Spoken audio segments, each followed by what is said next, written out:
Good morning to everyone. आप सभी का मेरे यूट्यूब चैनल जीरो कॉमर्स में फिर से स्वागत है। आज का विषय है प्रॉब्लम 3। जो जनरल एंट्री चल रहा है ना, वही जनरल एंट्री जिसका क्वेश्चन नंबर आपको 3 है, प्रॉब्लम 3 है, जो एस.के. सिंह बुक से ही लिया गया है। आपको बार बार ये बातें बताई जाती है कि ये क्वेश्चन जितने भी आपको बताया जा रहा है, ये सब एस.के. सिंह राइटर के बुक से ही लिया गया है। आप टैली करा के देख सकते हैं। तनिक भी इसमें मिथ्या नहीं है, किसी तरह का झूठ नहीं है। ठीक है, तो चलिए हम समय को न गंवाते हुए आज हम फिर से इस प्रश्नों को लेकर चलते हैं। प्रॉब्लम 3 क्या कहता है, ऊपर लिखा हुआ है, आप देख रहे हैं कि generalized the following transaction in the books of Himanshu. यानी हिमांशु की बही में रोज नामचा प्रविष्टियाँ करनी है। ठीक है, किसकी बही में? हिमांशु की बही में स्पष्ट यहाँ लिखा हुआ है। ठीक है, तो जैसे कि फॉर्मेट है, तो फॉर्मेट में हम ऊपर क्या लिखते हैं? पहले लिखेंगे जर्नल एंट्रीज, उसके बाद लिखेंगे in the books of Himanshu, date है, पार्टिकुलर है, LF है। ये फॉर्मेट का जो रूप होता है, अमाउंट्स डेबिट का खाका और अमाउंट क्रेडिट का खाका। ठीक है, तो इसी में हम चलते हैं आगे। जो प्रश्न है इसको अब देखते हैं, ये प्रश्न क्या कहता है, कैसे इसको बनाया जाएगा। ठीक है, तो पहला क्वेश्चन है 2019 में दिसंबर 1 को घटना घटी थी, है ना। बिजनेस स्टार्टेड विथ कैश, यानी हिमांशु ने दिसंबर 1 को 75,000 रुपया लगाकर, है ना, नगद से व्यवसाय शुरू किया था। ठीक है, तो मैं आपको बार बार ये बताता हूँ प्रश्न, और बार बार ये लॉजिक देता हूँ कि जहाँ भी बिजनेस स्टार्टेड अगर लिखा हो, ठीक है, कोई एसेट्स नहीं हो, फिक्स एसेट्स नहीं हो, तो वहाँ पे नगद से ही स्टार्ट किया जाता है। तो यहाँ कैश है, यानी 75,000 के कैश के साथ हिमांशु ने व्यवसाय शुरू किया है। ठीक है, तो हम इसका एंट्री सीधा सरल रूप में जानते हैं। क्या जानते हैं? Cash account debit to cash account debit to capital account. ठीक है, कोई संपत्ति रहता तो संपत्ति को डेबिट करते, एसेट्स को, फिक्स एसेट्स को, जैसे land, building, plant, machinery, furniture, आगे आएगा आपको। तो इस तरह का तो है नहीं, तो ये सिंपल एंट्री होता है, इसको डाल देते हैं। ठीक है, फॉर्मेट में डालेंगे। यहाँ है, दिख रहा है, यहाँ लिख दिएगा 2019 और लिखेंगे cash account debit to capital, ये सॉरी दिसंबर, डेट डालिएगा इसमें दिसंबर 1, यहाँ RS लिख दीजिएगा, यहाँ RS लिख दीजिएगा और लिखिएगा cash account debit, cash account debit to capital account. ठीक है,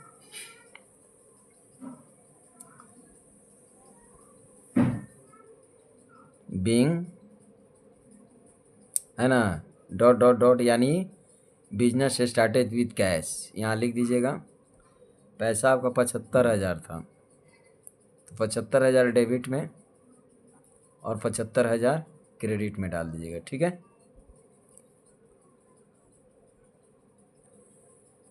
अब जो है दिसंबर 7 को क्या कहता है? ठीक है, दिसंबर 7 को लिख रहा है, ध्यान दीजिएगा, परचेज गुड्स फॉर कैश 10,000, दिसंबर 7 को, यानी किसने? तो हिमांशु ने 10,000 रुपये का जो है नगद सामान खरीदा है। ठीक है, तो आपको पता है कि इसमें क्या होता है, नगद सामान खरीदता है तो इसके दो आइटम निकलेंगे। एक निकलेंगे परचेज, क्या खरीदा, सामान का नाम नहीं दिया है तो परचेज निकालेंगे, और दूसरा निकलेगा कैश। परचेज कौन सा अकाउंट है? Nominal account. और कैश कौन सा अकाउंट है, क्या आइटम है? तो रियल अकाउंट का आइटम है। किसका? रियल अकाउंट का। नॉमिनल के दो नियम होते हैं डेबिट क्रेडिट के रूल्स। खर्चा हानि को डेबिट करो और लाभ आय को क्रेडिट करो। मीन्स डेबिट उसी को करना है जो एक्सपेंसेस लॉसेस है, और क्रेडिट उसी को करना है जो प्रॉफिट और गेन है। ठीक है, तो आपको देखना है कि सामान आपने ख़रीदा है, तो ये आप ख़रीदना आपके लिए खर्चा हानि है, तो खर्चा हानि तो क्या हो जाएगा, डेबिट हो जाएगा। कैश रियल अकाउंट है तो इसके दो नियम हैं। क्या? पहला, debit what comes in and credit what goes out. मतलब जब आप न खरीदेंगे कैश नगद में, तो कैश कम्स इन होगा कि कैश गोज आउट होगा? निश्चित है कि कैश गोज आउट होगा। क्या होगा? Goes out. अगर कैश गोज आउट होता है तो ये तो क्रेडिट हो जाएगा। ठीक है, तो लिख देंगे purchase account debit to cash account. Purchases account debit to cash account. ठीक है, being business started, being goods purchase for cash. क्या लिखेंगे?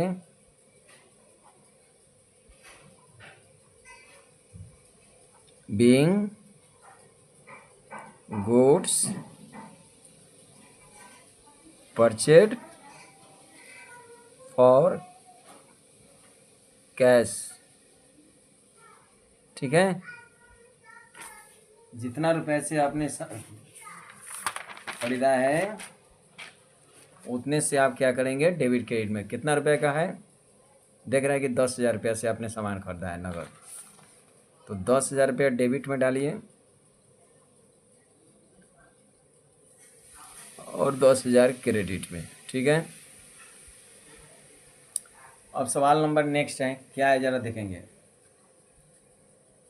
सवाल नंबर नेक्स्ट कहता है दिसंबर 9 को सोल्ड गुड्स टू स्वाति। आपने 5,000 रुपया का स्वाति को माल बेचा है। ठीक है, सब में आई लगाकर पढ़ना है, आपको बार बार बताया जाता है। तो 5,000 रुपया का आपने माल बेचा, किसको बेचा? स्वाति को। दो आइटम निकलेंगे, एक स्वाति और एक सेल्स। ठीक है, अब ध्यान समझिएगा, अब इसको कैसे करेंगे। दो आइटम पहले निकालेंगे, तो पहला निकला है स्वाति और दूसरा निकला है सेल्स। स्वाति कौन सा अकाउंट है? Personal account. सेल्स कौन सा अकाउंट है? Nominal account. पर्सनल अकाउंट के कितने नियम? डेबिट क्रेडिट के दो, debit the receiver and credit the giver. जब आप माल बेच रहे हो स्वाति को, तो स्वाति रिसीव करेगा कि रिसीवर होगा या गिवर होगा? तो ये होगा रिसीवर। तो रिसीवर को हम लोग क्या करते हैं? डेबिट क्रेडिट के रूल में डेबिट करते हैं, और गिवर को क्या करेंगे? क्रेडिट करेंगे। सेल्स नॉमिनल अकाउंट, बेचना आपके लिए आमदनी है, क्योंकि सेल्स में प्रॉफिट शामिल होता है। ठीक है, कोई भी आदमी नुकसान करके नहीं बेचता है, वो हर एक चाहता है कि हर एक व्यवसाय में हर एक बार प्रॉफिट हो। तो इसलिए नॉमिनल अकाउंट है, आपके लिए आमदनी लेकर आया है, इसलिए क्या हो जाएगा? क्रेडिट। तो डाल देंगे Swati account debit to sales account. इसको आप घेर दीजिएगा। क्या डालेंगे? स्वाति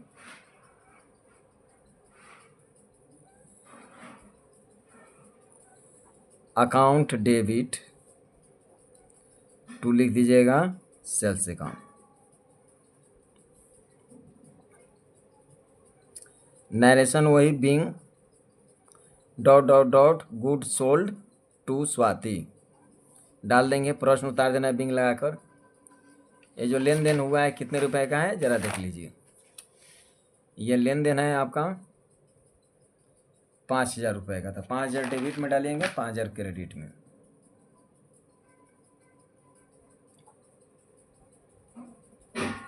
ठीक है, कितने तारीख को है? दिसंबर 9 को, तो डेट चढ़ा दीजिएगा दिसंबर 9। अब इसको हम अंडरलाइन कर देंगे। ठीक है, नेक्स्ट चलते हैं। दिसंबर 12 को क्या कहता है? दिसंबर 12 को लिखा है परचेज फर्नीचर 3000, यानी आई परचेज फर्नीचर 3000 रुपीज़। मैंने 3000 रुपये का फर्नीचर खरीदा। ठीक है, यहाँ देखिए यह नगद है, उधार नहीं है, क्योंकि यहाँ पे किसी व्यक्ति का नाम नहीं दिया हुआ है, नहीं ऑन क्रेडिट दिया हुआ है। ठीक है, तो समझ लिया जाता है कि यह लेन देन हुआ तो नगद हुआ। क्या हुआ? नकद, यानी फॉर कैश हुआ है। क्या हुआ है? ऐसे प्रश्नों को ज़रा समझने की कोशिश करेंगे कि जिसमें नाम नहीं हो, ऑन क्रेडिट नहीं दिया हो, ठीक है, तो समझ लेना है कि वह नकद है। तो इसमें से दो आइटम निकलेंगे, एक फर्नीचर, एक कैश। फर्नीचर कौन सा अकाउंट है? Real account. खरीदेंगे तो फर्नीचर कॉमसिन होगा कि क्या होगा? गोज आउट होगा, ये कॉमसिन होगा। देखिए, परचेज नॉमिनल अकाउंट है, लेकिन फर्नीचर रियल अकाउंट है, क्योंकि यह फिक्स एसेट्स हो गया, संपत्ति हो गया। ठीक है, कैश कौन सा अकाउंट? ये हो गया आपको रियल अकाउंट। तो फर्नीचर भी रियल अकाउंट है, कैश भी रियल अकाउंट है, तो फर्नीचर कॉमसिन होगा और कैश क्या होगा? गोज आउट होगा। इसलिए लिखेंगे furniture account debit to cash account.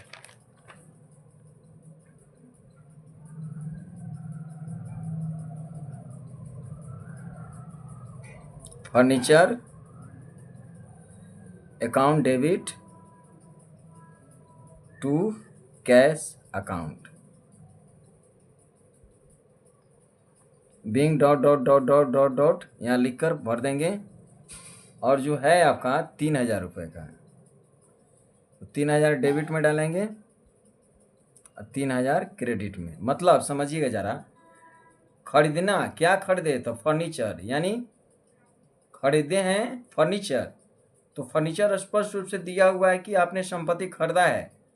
अगर वही किसी वस्तु का नाम नहीं दिया रहता तो हम लोग परचेज लिखते हैं, तब वो अकाउंट चला जाता है, नॉमिनल अकाउंट में चला जाता है। ध्यान रखिएगा, खरीदने के क्रम में या बेचने के क्रम में कोई संपत्ति हो तो उस संपत्ति का नाम ही लिखा जाता है ना। तो यहाँ पे स्पष्ट था कि फर्नीचर परचेज, यानी हमने जो है या आपने फर्नीचर खरीदा है। ठीक है, इस पर बेसिक ध्यान दीजिएगा। यह इवेंट जो हुआ था दिसंबर 12 को, दिसंबर 12 को। ठीक है, अब इसको समझिए, लॉक कर दिए। नेक्स्ट है दिसंबर 18 को क्या कहता है, ज़रा देखिएगा। क्वेश्चन लिख रहा है दिसंबर 18 को, cash receive from Swati in full settlement. ध्यान दीजिएगा, स्वाति को आपने माल बेचा था 5000 का, कितने तारीख को? दिसंबर 9 को। स्वाति कितना दे रही है? 4000 रुपया, है ना। इसका मतलब बीच का पैसा क्या हुआ?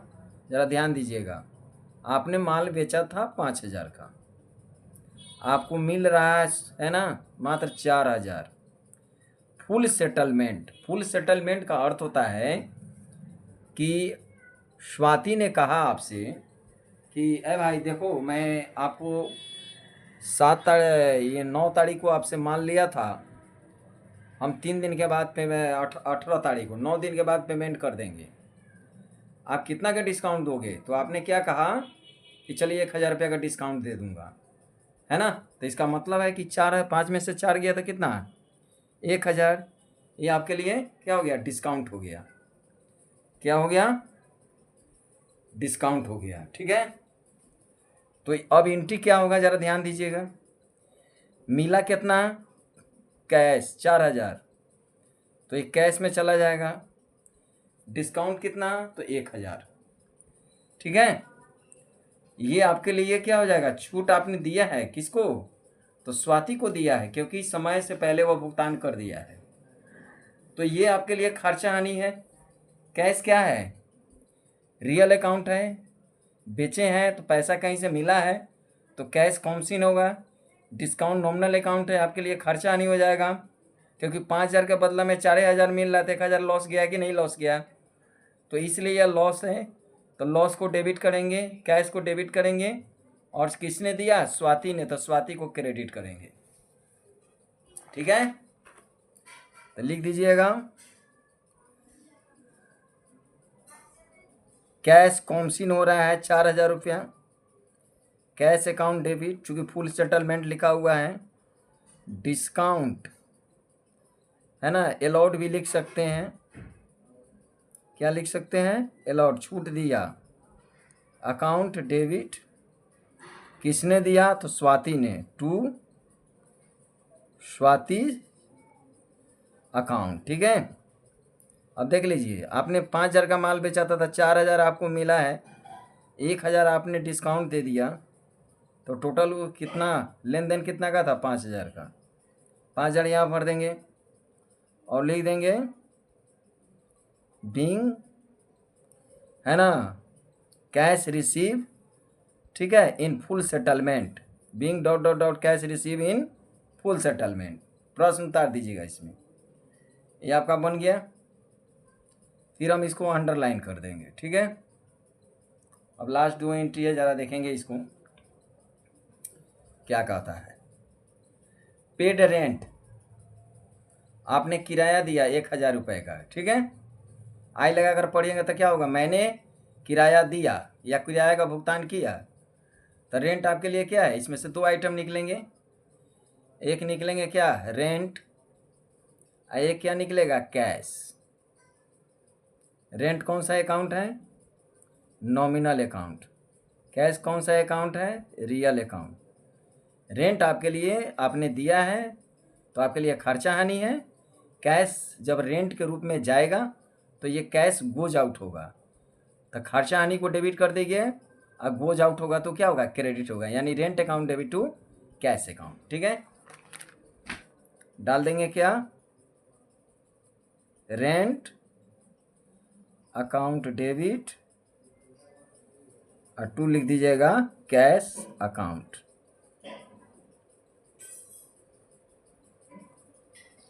बीइंग रेंट पेड, ठीक है, और इसको घेर देंगे। दिसंबर कितने तारीख को, ये दिसंबर 25 तारीख को है। ठीक है, देख लीजिए, आगे दिया है पेड सैलरी, तो इसके बारे में भी आप जानते हैं, दिसंबर 25, और नेक्स्ट है दिसंबर 30। अब क्या कहता है जरा देखिएगा, पेड सैलरी, क्या, पेड सैलरी रुपीज़ 15,000, यानी आपने किसी को सैलरी 15,000 रुपया दिया है।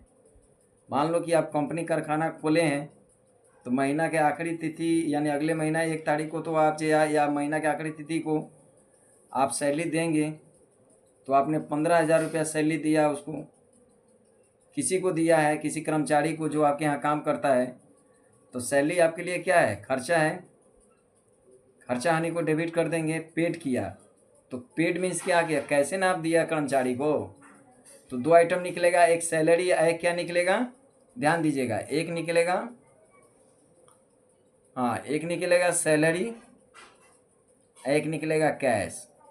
सैलरी आपके लिए खर्चा आनी है, डेबिट कर देंगे, कैश गोज आउट होगा, क्रेडिट कर देंगे। ठीक है, कुछ भी भुगतान करो तो कैश जाता ही है, ध्यान दीजिएगा।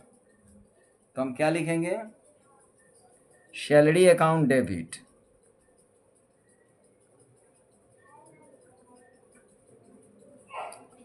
और टू क्या हो जाएगा, कैश अकाउंट।